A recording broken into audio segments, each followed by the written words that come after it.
Media या PR जो होता है बड़ा इंपॉर्टेंट पार्ट है। सारे सेलिब्रिटी एयरपोर्ट पे उतरते हैं, उसके पहले कैमरा पर्सन खड़ा रहता है, दे प्रिटेंड कि ये बहुत नेचुरल है, बट वी ऑल नो कैसे होता है। आप इतना लाइमलाइट से गायब क्यों रहते हो? कर रहा हूँ ना पुण्य का प्रायश्चित। ये तो एक साल बाद मेरे को एक साल लग गया आपको पकड़ते। अच्छा, एक साल से पहले मैसेज किया था मैंने आपको। नहीं, एक्चुअली क्या है ना, जब भी हम लोग कुछ काम करते हैं उसके बाद तो उस काम के लिए पीआर तो करना ही पड़ता है। मतलब ये तो आपको मजबूरी में बैठा दिया होगा उन्होंने कि आप बैठो सर, आपकी फिल्म में प्रमोट करना है। हाँ, मैं इंडिविजुअल लेवल पे मैंने आपको नहीं देखा बहुत। हाँ, तो अभी जो कर रहा हूँ उसको मैं पुण्य का प्रायश्चित बोलता हूँ। तो वो मैं कर रहा हूँ, वो मेरा काम है। थोड़ा पुण्य का प्रायश्चित थोड़ी व्याख्या कीजिए इसकी। तो अभी तो पुण्य क्या, एक अच्छी खासी बने, हमने सीरीज बनाई, आ जाओ बैठो, लो इंटरव्यूज, इसके लगातार इंटरव्यूज लगा लो, इसको प्रायश्चित बोलते हैं कि यार सॉरी मैंने अच्छा काम किया, but I am just joking, but I am just saying that ये तो कर ही रहा हूँ मैं। अब इसके अलावा मैं क्या करूँ? मतलब I would like to be on screen more compare to this. और क्या है ना, आपका रहस्य खत्म हो जाता है।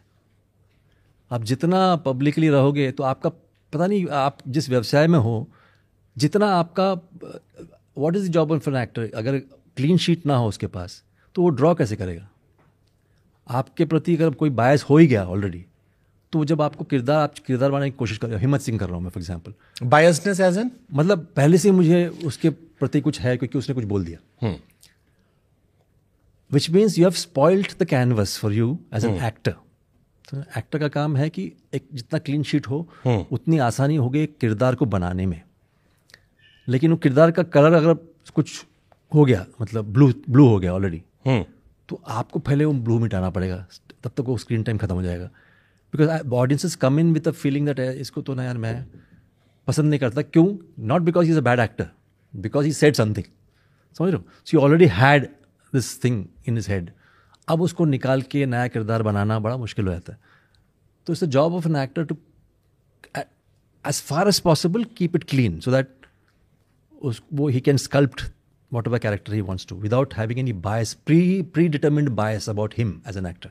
बट जैसे अभी लोग बहुत वोकल हो गए हैं, दे एक्सपेक्ट कि आप बोलो, आप जो आप बात कर रहे हो वही मैं समझ रहा हूँ कि जैसे आप कुछ करोगे उसमें एक बायसनेस या आपको लेके वो आ जाएगा, वो आपके फिर प्रति आपको देखने के नजरिए पे होगा।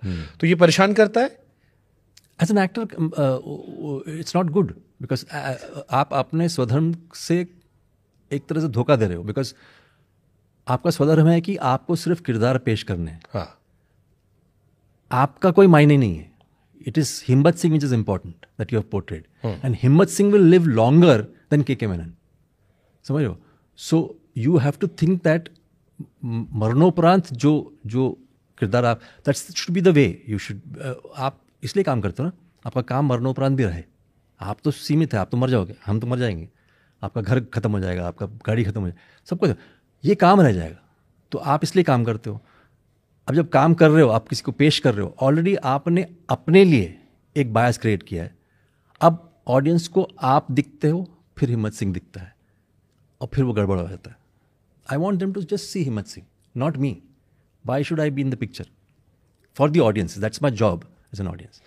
क्या क्रिएटिव लोगों को, कोई भी क्रिएटिव फील्ड हो, चाहे वो स्पोर्ट्स की फील्ड हो, बॉलीवुड की फील्ड हो, इनको वोकल होना चाहिए सामाजिक इश्यूज पर? I don't know about other profession. मैंने कहा है कि मैं एक्टर और एक्टिविस्ट में अंतर रखता हूँ, समझ लो। दोनों में ACT है, बट दोनों अलग अलग। तो मैं एक्टिविस्ट नहीं हूँ, मैं एक्टर हूँ, कलाकार हूँ, अभिनय करता हूँ। अभिनय में अलग अलग इंसान को मैं पेश करता हूँ। मैं चाहता हूँ कि मैं ज़ीरो से शुरू करूँ हर बार। मैं चाहता नहीं कि +5 या -5 से शुरू करूँ या +10 से, ऑडियंस के दिमाग के अंदर। मैं चाहता हूँ कि वो ज़ीरो रहे और मेरे प्रति कुछ ना हो। ये बोल सकते कि वह अच्छा काम किया, बुरा काम किया, अलग बात है, बट मेरे प्रति कोई बायस ना हो, ताकि मुझे आसानी हो किरदार पेश करने में।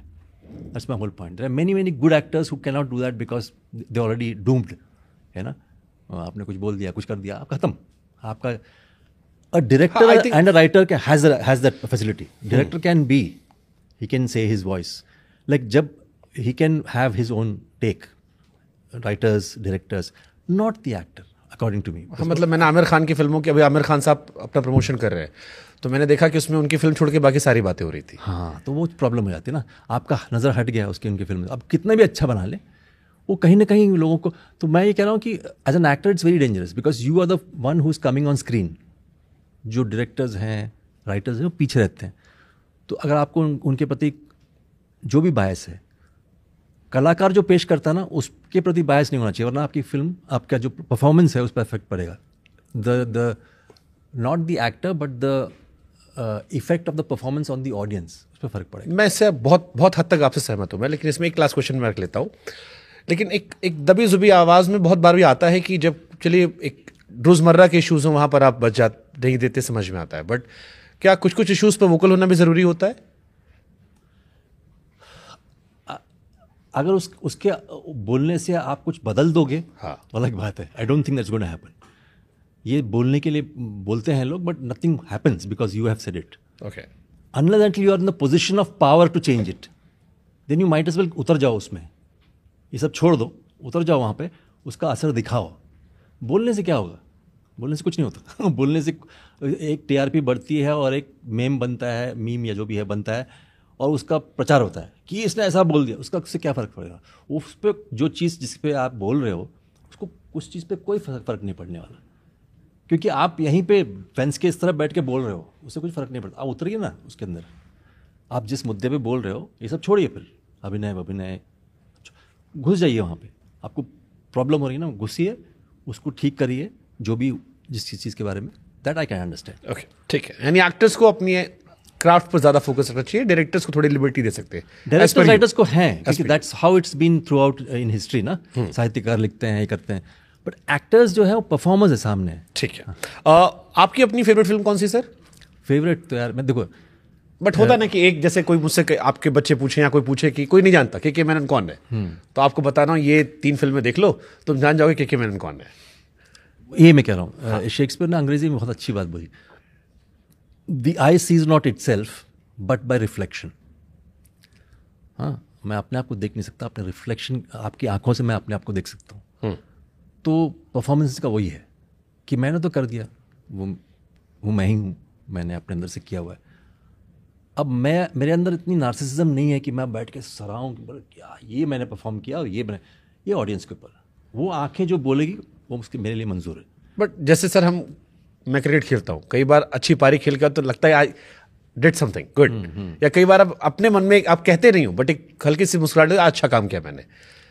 आपका वैसा कोई किरदार जो आपने निभाया हो, आपको लगता है कि ये मैंने अच्छा किया था? मुझे लगता है कि मैंने, it's up to the audience entirely, because वो मापदंड है। हाउ डू आई जज myself? I don't understand, because I think मैं देखूंगा, बोलूँगा नहीं यार इससे तो बेटर कर सकता था मैं, अब मैं क्या बोलूँ उसका, you know. So I would leave it to the audience. And secondly क्या होता है ना, मेरे पास like the best, the most, favourite, इन सब का उत्तर है नहीं, क्योंकि मैं मानता हूँ कि मैं उतना नैरो माइंडेड हूँ नहीं कि मेरे पास एक ही हो। अपने खुद के बारे में कुछ भी नहीं है, मतलब any work that I have done, ठीक है, वो ऑडियंस के ऊपर निर्भर है। आप लोग बता पाएंगे कौन सा आपको अच्छा लगा। कोई नहीं, मैं एक करके जिक्र कर लेते। महात्मा वर्सेस गांधी, मैं कल बैठ के इसको देख रहा था, नसीर साहब और आप थे, बड़ी क्रिटिकली क्लेम रही और काफ़ी लोगों ने तारीफ की। आपको लगता है टॉप नॉच कैरेक्टर था वो? कितना करीब और उसका कितना रोल डिफाइनिंग था आपके करियर में? बहुत ज़्यादा मेरे लोगों ने काफ़ी जाना मुझे उस वजह से, इतना मैं बोल सकता हूँ। मैंने अच्छा किया बुरा किया वो of course that's a different issue, लेकिन वो लिखा इस तरह गया था कि हरिलाल गांधी के पॉइंट ऑफ व्यू से लिखा गया था। बहुत अलग सोच थी वो, मतलब हाँ, मैंने बहुत बाद में देखा, हाँ, मुझे लगा यार ये नज़रिया ही सोचने का अच्छा है। तो वो स्टेज पे करना, and with a stalwart like Naseer भाई, tremendous. Plus we toured all over the world, मतलब यूएस में गए, फिर यूके में गए, कई जगह पे गए। It was a great experience, वो मेरा अच्छा रहा। बाकी धीरे धीरे करके मेरी जो रुचि है वो सिनेमा परफॉर्मेंसेस की तरफ बढ़ने लगा। 5 के रिलीज ना होने का अफसोस रहा? अरे वो बहुत कुछ सिखाया मुझे 5 ने। मतलब 5 ने सिखाया कि आप पूछते रहे नहीं मैं इतना काम क्यों हूँ, इतना ऐसा क्यों हूँ। शायद 5 के पहले मिलते तो नहीं बोलते आप ये चीज़। क्यों? क्योंकि like any youngster I was bubbly, I want anxious and all that stuff. अब क्या हुआ, 5 जब रिलीज हुई तो वो फर्स्ट फिल्म नोयर टाइप की फिल्म थी, हिंदी फिल्म। तो वो I call it the most seen and the most unreleased film. So वो इंडस्ट्री के हर इंसान ने देख ली थी उस फिल्म को।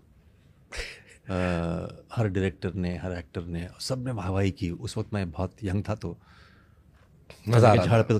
झाड़ पे तो इजीली चढ़ जाता था। तो वो हो गया। तो यहाँ तक कि विनोद चोपड़ा ट्रायल देख के बोले बाहर, कह you are as good if not better than De Niro in Taxi Driver, बोल के निकल गए। मैं तो लाइफ बन गई। मैंने कहा यार अभी तो मैं तो जिसको बोलता ना फाड़ दूंगा, ये सारी चीज़ें गुजरने लगी मेरे अंदर। रुका रहा। हर बार वो टूटू शर्मा जो प्रोड्यूसर है वो बोलते थे कि अब पोस्टर लग गया, होर्डिंग लग गया, अभी रिलीज करते करते कुछ 5 साल निकल गए मेरे, ऐसी 4 या 5 साल। देन आई रियलाइज्ड कि, और इंडस्ट्री ने तारीफें तो की लेकिन काम नहीं बढ़ा आगे, because they wanted to see the result. तब that taught me a great lesson. तो अभी तक, तब तक तो मैं सिर्फ फल की इच्छा मत कर सुनता था। ये एक्चुअल में हो गया मेरे साथ।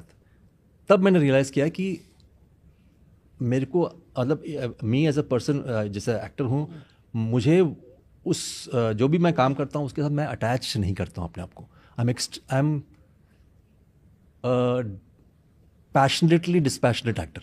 मतलब मैं जब काम करता हूँ बहुत पैशनेट हूँ, काम खत्म हुआ I am dispassionate about it, because I don't want to carry that baggage.